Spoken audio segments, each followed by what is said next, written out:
रियासत ने एक मरतबा फिर फस्तायत दिखाई है, जुल्म और जबर किया है और अपनी औकात दिखाई है। पूरी दुनिया में दोबारा गंदे होंगे और एक लेवल इन्होंने और क्रॉस कर लिया। दिसंबर की ठंड है, 7, 8, 9 डिग्री टेम्परेचर चल रहा है। आधी रात को धरना देकर इमरान खान साहब की बहनें बैठी। धरने को तकरीबन 10-12 घंटे हो गए थे और वो वहां पे पूरा अमन तरीके से धरना देकर बैठे हुए थे। जब दिन के वक्त लोगों की तादाद ज्यादा थी तो कुछ नहीं किया गया, यानी 1000 से ज्यादा लोग थे पहले, फिर तादाद कम होती गई और जब रात लेट नाइट हो गई तो लोगों की तादाद काफी कम हो गई। यानी जो वहां पे सहाफी मौजूद थे उन्होंने बताया कि 100 के करीब लोग मौजूद थे जिस वक्त पुलिस ने क्रैकडाउन किया। पुलिस इंतजार कर रही थी कि जितने लोग कम हो जाएं उतना वो कामयाब ऑपरेशन कर सकते हैं और बगैर नुकसान के यहां से लोगों को डिस्पर्स कर सकते हैं, मुंतशिर कर सकते हैं, इनको भिजवा सकते हैं। इस मरतबा पुलिस ने जो इस्तेमाल किया क्रैकडाउन में, पहले तो उन्होंने कारकुनों को पकड़ने की कोशिश की, जोर जबरदस्ती की, कुछ लाठीचार्ज भी हुआ, लेकिन वो मामला ज्यादा इस तरह नहीं चला। पुलिस वाटर कैनन्स लेकर आई और ठंडा पानी था और ये दिसंबर की रात है, दिसंबर का मिड है, आपको पता है बहुत सर्दी होती है, और ठंडा पानी इन्होंने खवातीन के ऊपर फेंका, वहां पे जो नौजवान मौजूद थे उनके ऊपर फेंका, जो अरकान असेंबली मौजूद थे उन पर फेंका। और ये बहुत जबरदस्त प्रेशर होता है इस पानी का। ये ऐसे नहीं है कि आप आराम से खड़े हो जाए इसके सामने, ये जैसे फायर ब्रिगेड का पानी होता है, बहुत प्रेशर के साथ कई मंजिलों तक जा सकता है। ये वाटर कैनन का इसी तरह बहुत ठंडा पानी होता है। ये ठंडा पानी लोगों के ऊपर फेंका गया दिसंबर के महीने में और खवातीन भीग गई। खवातीन जो है वो उस पानी के प्रेशर से कई कई मीटर तक वो घिसटती गई हैं सड़क के ऊपर। इमरान खान की बहन उज़मा खानम के बारे में एक खातून ने ये वीडियो रिकॉर्ड करते हुए बताया कि वो जख्मी भी हुई हैं, उन्हें काफी रगड़ने लगी है। ये पानी की प्रेशर की वजह से जब वो जमीन पे गिरी और वो घिसटती रही तो उन्हें चोट लगी है। कुछ और खवातीन भी जख्मी हुई हैं। अलीमा खानम को पुलिस ने पहले साइड पे बुलाया और फिर अचानक ऑपरेशन शुरू कर दिया। अलीमा खानम भी अपनी बहनों के पास पहुंची और पाकिस्तान तहरीक इंसाफ के बहुत सारे लोग इमरान खान की बहनों की फिक्र कर रहे थे, उन्हें बचाने की कोशिश कर रहे थे। शाहिद खटक साहब ने जैसे कि एक वादा किया था कि मैं इमरान खान की बहनों के साथ खड़ा रहूंगा, अपने लीडर की बहनों की हिफाजत करूंगा, तो उस आदमी ने कीमत भी चुकाई है और वफादारी साबित की है और एक पश्तून की जुबान भी साबित की है। तो शाहिद खटक जो है वो इमरान खान साहब की बहनों की हिफाजत करते हुए उनको बचाने के चक्कर में खुद उनके ऊपर प्रेशर आया पानी का, वो उलट के एक नाले के अंदर गिरे, उनकी एक टांग टूट गई, उनके फ्रैक्चर आ गया और वो उसके बाद अस्पताल गए। मीना खान अफरीदी की उनके साथ एक फोटो भी मौजूद है जहां पे वो जख्मी दिखाई दे रहे हैं। तो शाहिद खटक ने वफादारी की एक मिसाल कायम की है। इमरान खान साहब की बहनों, अपने लीडर की बहनों के साथ वो खड़ा रहा, उसने ये तकलीफ भी बर्दाश्त की और डट कर खड़ा। बहुत सारे लोग होते तो शायद ये वाटर कैनन का इस्तेमाल ही ना कर सकते। पाकिस्तान तहरीक इंसाफ के लोग जब धरने में कम हो गए तो फिर हुकूमत ने क्रैकडाउन का फैसला किया और उसमें हुकूमत कामयाब हुई और वहां से उन्होंने जगह खाली करवा ली। अब इतनी सर्दी में ये हाइपोथर्मिया हो सकता है, ब्लड प्रेशर हो सकता है लोगों को, और बुजुर्गों के लिए खतरा भी हो सकता है, जान का खतरा हो सकता है। लोगों को इतनी ठंड में आप पानी से नहला रहे हैं, गाड़ियां भी बहुत दूर है, तो निमोनिया हो सकता है उन्हें।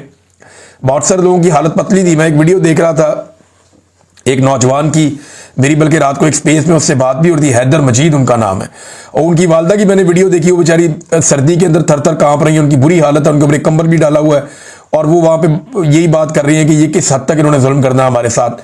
अब ये लोग पुरअमन तरीके से बैठे हुए थे। पुरअमन एहतजाज को पाकिस्तान में ऐसा लगता है कि एक जुर्म बना दिया गया और अब आएंगे हुक्मरान, वो आकर कहेंगे आज के दिन में कि जनाब हमने तो पानी फेंका है, पानी से क्या होता है, हमने तो इनको बड़े प्यार से, बड़े आसान तरीके से, बड़े आराम से इनको हटाया, हमने तो सिर्फ जनाब इनको पानी मारा, हमने को बड़ा जुल्म नहीं किया, डंडे नहीं मारे, गोली नहीं मारी। तो जनाब ये पानी के सामने 1 मिनट बंदा खड़ा नहीं हो सकता, एक लम्हा भी खड़ा नहीं हो सकता। बल्कि एक वीडियो है जो रात से बड़ी वायरल हो गई है। एजाज खान साहब है, इमरान खान साहब के बड़े अच्छे साथियों में से एक हैं, बड़ा अच्छा वर्कर है पाकिस्तान तहरीक इंसाफ का, लोग इनकी काफी तारीफ कर रहे थे। तो एजाज खान साहब हैं, ये पानी के सामने डट के खड़े ही हो गए, इन्होंने कहा मारो पानी जितना मारना है। काफी देर तक ये नौजवान वहां पे खड़ा रहा, फिर इसको लोग गए, वो लेकर आए और ये मुजामत की एक अलामत के तौर पे, जैसे एक दफा आपने देखा था जोड़ा साहब को, वो खड़े हो गए थे जब खवातीन के ऊपर रबड़ बुलेट्स चलाई जा रही है खातून के आगे। फिर हमने एक दफा देखा जैसे जमान पार्क के सामने कुछ नौजवान खड़े हो गए थे और उनकी वीडियोस बड़ी वायरल हो गई थी। इसी तरह मुजामत की इस वीडियो को देखा जा रहा है, बहुत वायरल हो गई ये तस्वीर, ये वीडियो। अब नेक्स्ट क्या है इसके बाद, मैं आपको कुछ बता देता हूं। तो इमरान खान साहब को कैद तन्हाई में मैक्सिमम रखा जा रहा है। कोशिश ये है कि उन्हें प्रॉब्लम्स हो जाएं, ये ज़हनी टॉर्चर है ना, इससे इंसान को बड़ी मुश्किलात होती हैं। इमरान खान साहब कितना इससे लड़ने की कोशिश कर सकते हैं, लेकिन पाकिस्तान तहरीक इंसाफ को यह बात इंश्योर करनी होगी कि इमरान खान साहब की आज़ादी भी हो और उनकी मुलाकातें भी बंद ना हो। अब इसके लिए पाकिस्तान तहरीक इंसाफ को एक हिकमत अमली जल्द अज जल्द बनानी पड़ेगी और अपनी मुजामत को तेज करना पड़ेगा, चाहे वो ओवरसीज पाकिस्तानी हो, चाहे वो सोशल मीडिया के सारिफीन हो, चाहे पाकिस्तान के अंदर पाकिस्तान तहरीक इंसाफ के लोग हों या आम शहरी हों जिन्होंने इमरान खान साहब से उम्मीद बांधी हुई है, चाहे नौजवान हो कि कल को आप पछताएं, इससे बेहतर है कि आज आप निकलें। और आपको बड़े पैमाने पर एक मूवमेंट ऐसी बनानी पड़ेगी पुरअमन तरीके से जो इमरान खान साहब की आजादी का रास्ता निकाले, वरना जिस लेवल तक ये निजाम चला गया है, ये इमरान खान साहब को तन्हाई में भी रखेंगे, ये उनकी बहनों के ऊपर गद्दारी के मुकदमे भी दर्ज करेंगे। ये मैं आपको आज बता रहा हूं, इन्होंने ये फैसला किया हुआ है, इनकी ये ख्वाहिश है कि इमरान खान साहब की बहनों के ऊपर गद्दारी के मुकदमात दर्ज किए जाएं, इमरान खान साहब की पार्टी के ऊपर पक्की पक्की पाबंदी लगा के उसे कालअदम जमात बना दिया जाए। ये सारी कोशिशें ये करेंगे और इस रास्ते पे ये चल रहे हैं। निजाम ने नादरीन अपने आप को कुछ और नंगा किया है और निजाम के तन के ऊपर से मजीद कपड़े उतर गए हैं। ये पानी उन्होंने फेंक के 70 साल से ऊपर की उम्र इन खवातीन की, इनको जो है बार बार इमरान खान की बहनें गिर रही थी, वो बाकायदा वीडियो सामने आ चुकी है। पहले ये क्या करते हैं, अंधेरा करते हैं, उसके बाद ये क्या करते हैं, क्रैकडाउन करते हैं, ताकि कम से कम वीडियोस बने और सबूत सामने ना आए। दिन के वक्त ये इस तरह की एक्टिविटी नहीं करते क्योंकि कारकुन ज्यादा होते हैं। तो पाकिस्तान तहरीक इंसाफ के लिए यह बात भी सोचने की है कि जैसे ही कारकुनों की तादाद कम होती है तो पुलिस का क्रैकडाउन होता है, हमेशा यही होता रहा। तो कारकुनों की तादाद को भी इंश्योर पाकिस्तान तहरीक इंसाफ की क़यादत को करना पड़ेगा। कई लोगों ने वहां बड़ी कुर्बानी दी है, बहुत सारे नाम मैं नहीं ले पाऊंगा, लेकिन अभी यह खबर आ रही है कि इमरान खान साहब की जेल को तब्दील किया जाएगा। ये बार बार दावे किए जा रहे हैं। जो हुकूमती कैंप के अंदर सहाफी हैं या जो एस्टेब्लिशमेंट से भी लेते हैं इंफॉर्मेशन, उनका यह कहना है कि इमरान खान साहब की जेल को तब्दील किया जाएगा। 2-3 जेलों के ऊपर गौर हो रहा है। क्या ये इतना आसान होगा? देखिए, निजाम है, वो करना चाहे कर भी सकते हैं, लेकिन ये करने के बाद रिएक्शन क्या आएगा इसके बारे में हम कुछ भी नहीं जानते। जिस जगह ले जाएंगे वहां पे रिएक्शन क्या आएगा इसके बारे में भी हम कुछ नहीं जानते। तो ज्यादा इंफॉर्मेशन है नहीं, लेकिन क्योंकि इमरान खान साहब कहती हैं इस्लामाबाद के अंदर केसेस चल रहे हैं, तो अगर इस वक्त इमरान खान साहब को उठाकर किसी और जगह पे ले जाएंगे तो ये एक इंतजामी और कमजोर फैसला हो सकता है और इस पे पूरी दुनिया में एक रिएक्शन भी आएगा पाकिस्तान तहरीक इंसाफ का या पाकिस्तानी अवाम का। पाकिस्तान के अंदर जो रिएक्शन है वो भी मुतवक्के है कि हो सकता है बड़ा तगड़ा रिएक्शन आ जाए और हुकूमत इस फैसले से बाज रहे। अब नाजरीन, पाकिस्तान तहरीक इंसाफ ने यह खबर चलाई जा रही है और जाली खबर है कि पाकिस्तान तहरीक इंसाफ ने माइनस इमरान खान पर इत्तफाक कर लिया है और ये दावे जो है वो फैसल बाटा जैसे लोग कर रहे हैं। ये कुछ अरसा से अब ये काम शुरू कर दिया गया कि जनाब पीटीआई के अंदर ऐसे लोग मौजूद हैं जिन्होंने कह दिया जी माइनस इमरान खान पे हम राजी हैं। और मीडिया में ऐसी खबरें चलाई जा रही हैं कि जैसे जनाब पाकिस्तान तहरीक इंसाफ के लोग बैठते हैं और बैठ के कहते हैं कि जनाब हम तो इमरान खान से राजी नहीं है, वो जो कर रहे हैं उन्होंने सबको फंसा दिया। ये इस तरह की बातें की जा रही हैं और छापी जा रही हैं। कौन छाप रहा है, क्यों छापी जा रही हैं, ये बाकायदा एक नैरेटिव बनाया जा रहा है। माइनस इमरान खान की ख्वाहिश बहुत पुरानी है, वो ख्वाहिश पूरी करने के लिए अब ये लोग काम कर रहे हैं। क्या ये मुमकिन है? देखिए ना, कोई तो एक रहनुमा सामने लेकर आए ना जो ये कहे अपने मुंह से कि हाँ ये मुमकिन है। वो एक बंदा लेकर आए अननोन पाकिस्तान तहरीक इंसाफ पे। मैंने कितने लोगों से पूछा, वो कहते हैं हम इसको जानते नहीं, इसने हमारी पार्टी कब ज्वाइन की थी, कब छोड़ दी, हमें तो पता ही नहीं है। और हेडलाइंस चलाई जा रही है पीटीआई का रहनुमा छोड़ के भाग गया। वो कहते नहीं, असली तेन जानते नहीं। और वैसे भी जो आदमी पाकिस्तान तहरीक इंसाफ या इमरान खान से अपने आप को अलग करेगा वो एक्चुअली पाकिस्तान की सियासत से अपने आप को अलग कर लेगा। फिर वो एस्टेब्लिशमेंट की गोद में बैठेगा, उसके अलावा उसे और कहीं जगह नहीं मिलेगी। अब बयानिया यह बनाया जा रहा है कि पाकिस्तान तहरीक इंसाफ को उसी तरह कर दिया जाएगा जैसे एमक्यूएम को कर दिया गया था। यानी एक एमक्यूएम पाकिस्तान बना दी गई, एक एमक्यूएम हकीकी मौजूद है, वो एमक्यूएम अल्ताफ हुसैन की है। अल्ताफ हुसैन कहीं भी मौजूद नहीं है और एमक्यूएम पाकिस्तान जनाब काम कर रही है और उसके अंदर जो बंदे हैं, ये इस तरह का फार्मूला पाकिस्तान तहरीक इंसाफ के साथ किया जाएगा। एक बात ये फार्मूला तय करने वाले या इसके बारे में सोचने वाले जरा जान लें और ये फैक्ट अपने सामने रख लें। नंबर 1, अल्ताफ हुसैन के फॉलोअर्स महदूद थे, उनकी ताकत एक आधे 2 शहरों तक थी। इमरान खान के फॉलोअर्स लामहदूद हैं, उनकी ताकत पाकिस्तान के अंदर तमाम शहरों में है और इसके अलावा पाकिस्तान से बाहर भी है दुनिया भर में। इमरान खान के चाहने वालों पे सूरज गरूब नहीं होता। इतना बड़ा ब्रांड और इतना बड़ा नाम है, तो ये तो मुमकिन नहीं है। अल्ताफ हुसैन को पाकिस्तान से बाहर जानता कोई नहीं था, देखें ना, सच्ची बात तो यही है ना, अल्ताफ हुसैन साहब को क्या जानते थे बाहर लोग, 2 शहरों के अंदर से ज्यादा वो आगे बढ़ नहीं पाए थे कभी। तो एमक्यूएम तो बहुत छोटी सी थी, पीटीआई बहुत बड़ी है, कौमी सतह की बहुत बड़ी पॉलिटिकल पार्टी है और इसके फॉलोअर्स लामहदूद है, बहुत बड़ी तादाद में। फिर जो एमक्यूएम थी वो एक जबर और अंडरवर्ल्ड टाइप का एक सिस्टम उनका चलता था, उसके अंदर एक इकोनॉमी भी, एक क्रिमिनल इकोनॉमी भी थी उसके अंदर, जिसके ऊपर बड़ी उंगलियां भी उठती रही। सारे लोग खुद ही मानते हैं, अब तो एमक्यूएम के लोग ही मानते हैं कि एक क्रिमिनल एक इकोनॉमी थी और सेक्टर कमांडर का एक सिलसिला चलता था, वहां पे एक बड़ी कमांड होती थी, कंट्रोल होता था, पैरेलल 2 अलग अलग निजाम चल रहे थे। तो वो एक अलग तरीके से कंट्रोल्ड पॉलिटिकल पार्टी थी, ये अनकंट्रोल्ड है, यहां आम आदमी है बहुत बड़ी तादाद में, तो वो बहुत बड़ा फर्क है, यहां एक क्लियरिटी है इन मामलात में।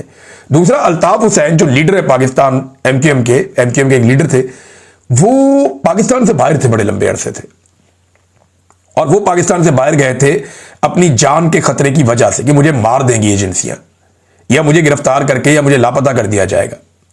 तो अल्ताफ हुसैन पाकिस्तान से बाहर चले गए, बरतानिया पहुंच गए।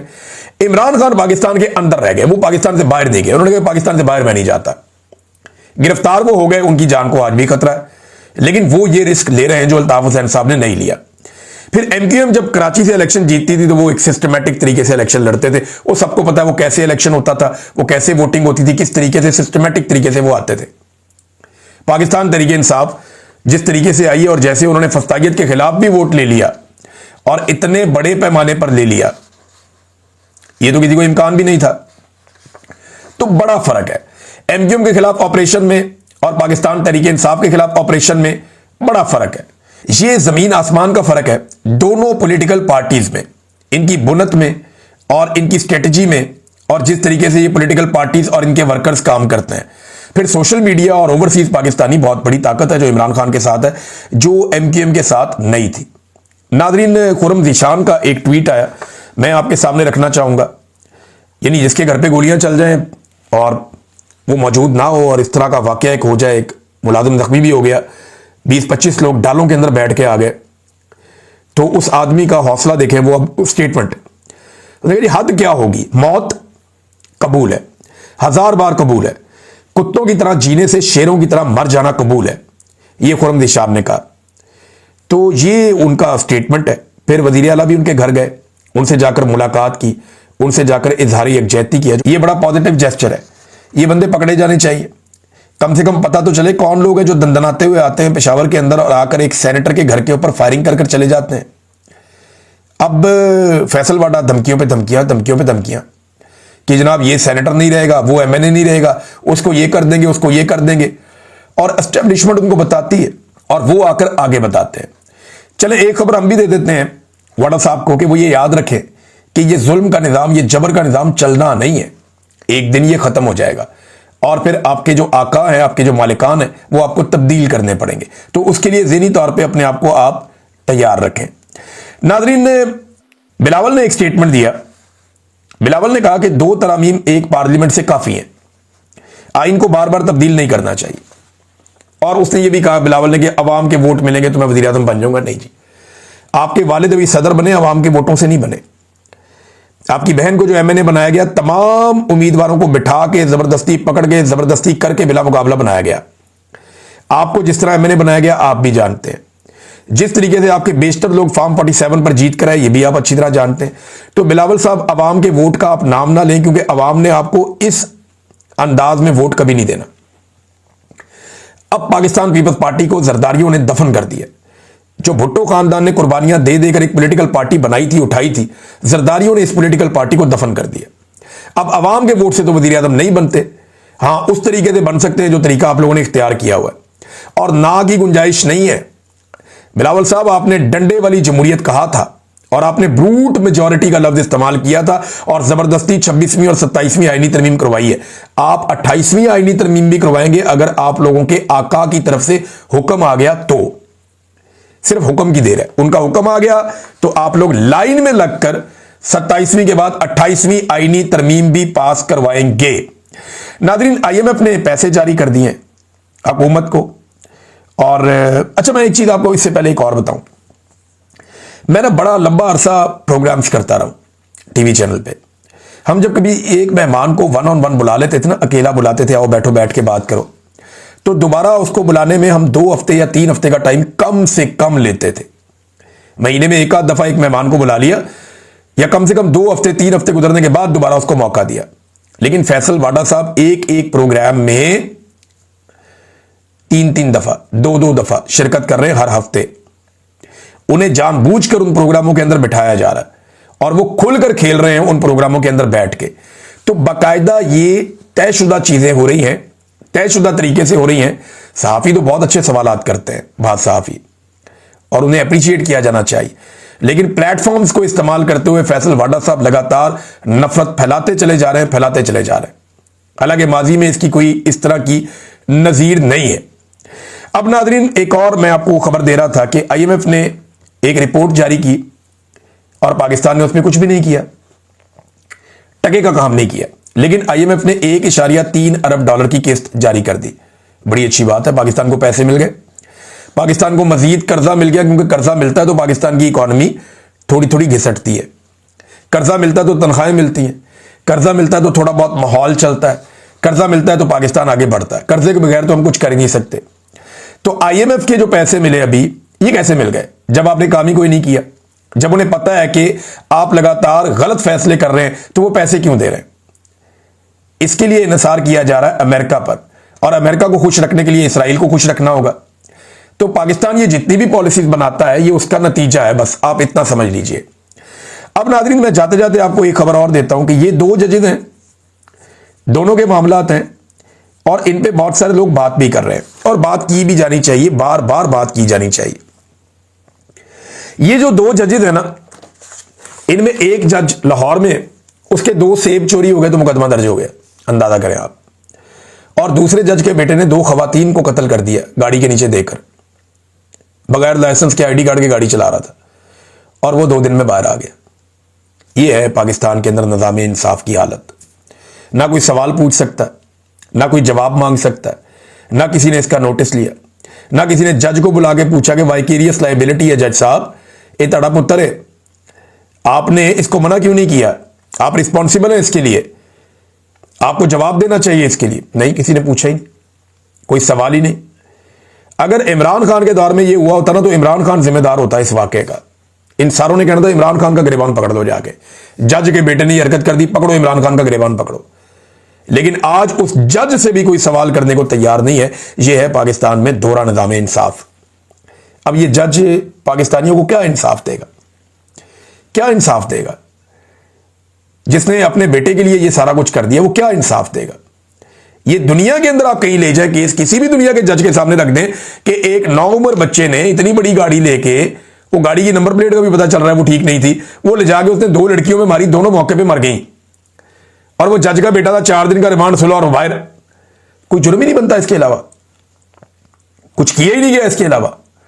तो पूरी दुनिया में ऐसा नहीं होता जैसा पाकिस्तान में हो जाता है, बदकिस्मती से। और पाकिस्तानी इसको अब एक नॉर्मल चीज समझना शुरू हो गए। नाज़रीन, ये जो तारीख है ना आज की, ये इंटरनेशनल ह्यूमन राइट डे है। आज इंसानी हकूक का आलमी दिन है, 10 दिसंबर। और 10 दिसंबर का आगाज पाकिस्तान में कैसे किया गया है? पाकिस्तान में खवातीन के ऊपर तशद्दुद करके, वाटर कैनन का इस्तेमाल करके, उन्हें सड़कों के ऊपर पानी के प्रेशर से धकेल कर, घसीट कर पाकिस्तान ने ह्यूमन राइट्स के बैनुल अक़वामी दिन का आगाज किया। यह है पाकिस्तान की अब हालत। अब तक के लिए इतना ही। अपना ख्याल रखिएगा, अपने चैनल का भी। अल्लाह हाफ़िज़।